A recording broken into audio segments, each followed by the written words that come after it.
Hello and welcome to the sideboard here at the Open Series in Atlanta, featuring the Invitational. I'm Glenn Jones, and I'm here with Dave Thomas. How's it going?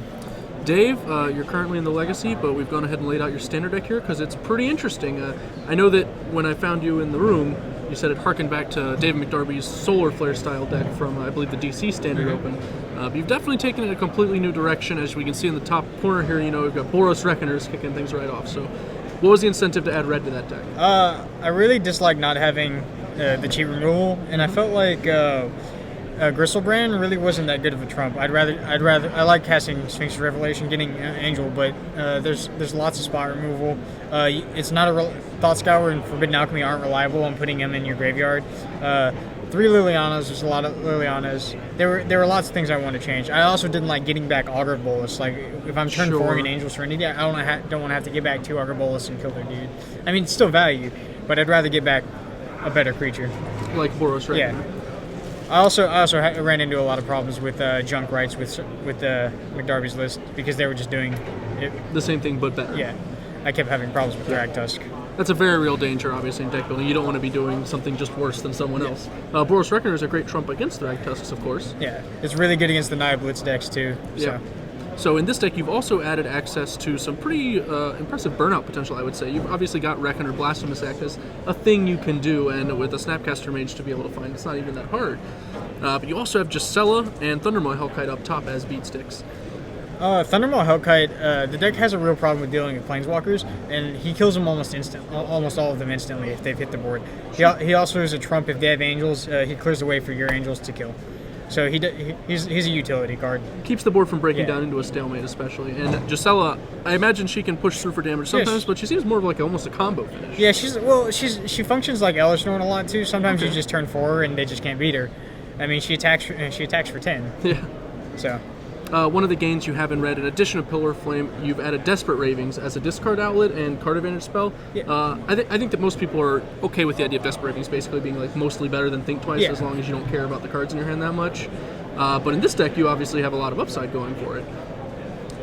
Have you been able to, do you manufacture the discard really intently, or are you trying to like get down to you only have cards you want to discard? Or It's the point where, like, the reason I only have 3 is because there were a lot of times where I would have a Sphinx's Revelation in hand, and then maybe a land, and I couldn't flashback Desperate Ravings.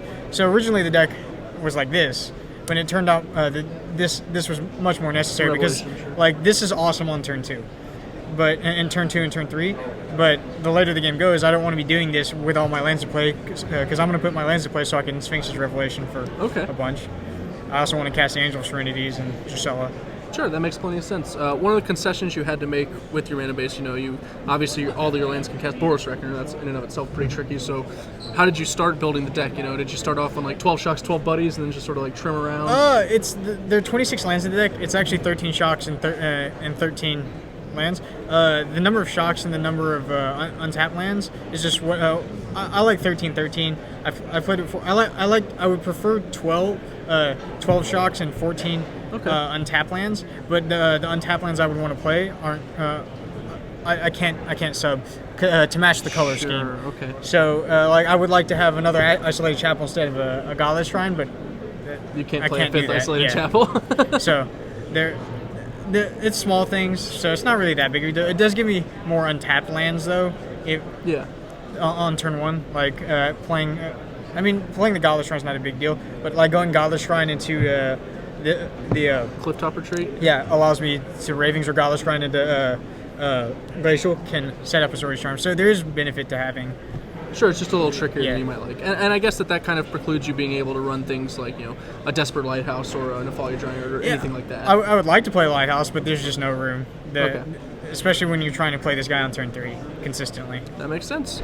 Moving on to your sideboard, mostly some conventional smattering of blue and white cards that we've come to expect, such as the 4th Supreme Verdict, Negates, Pillars, Counterflux.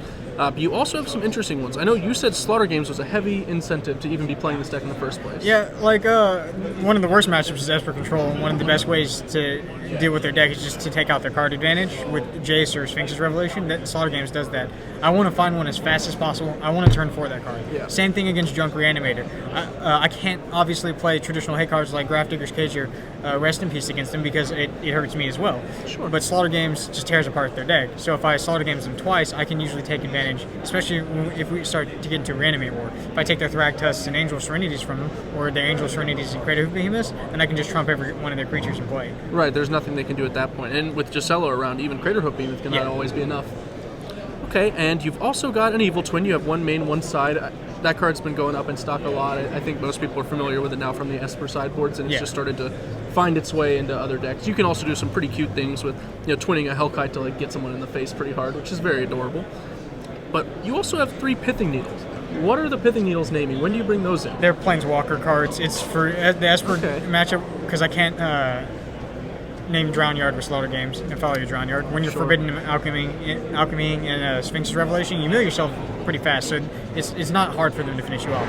So Needle's a consistent way to stop that. It also hits their Planeswalkers, so you can name Jace after the fact. But against Jund, the only way I could really lose that matchup was the Planeswalkers.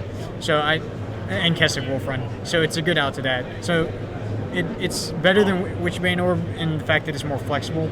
Okay. Because Witchbane Orb was more for the Slaughter Games, Rakdos Return, Drown Yard things, but it doesn't stop Planeswalkers. But Pithing Needle stops Planeswalkers and the spell lands, and I'm more wary of those than I am of getting Rakdos Return, because I've been Rakdos Return for 4 and come back when you have a graveyard. With all of the flashback that you have available, it's very easy. And post-board is when those Rakdos Returns tend to even turn on for Jund. In Game 1, they're not really a problem, so I can understand that. All right, Dave, well, you've still got one more round of Legacy to go. Yep. Thank you for joining us on the For Standard. Good luck. Thank you.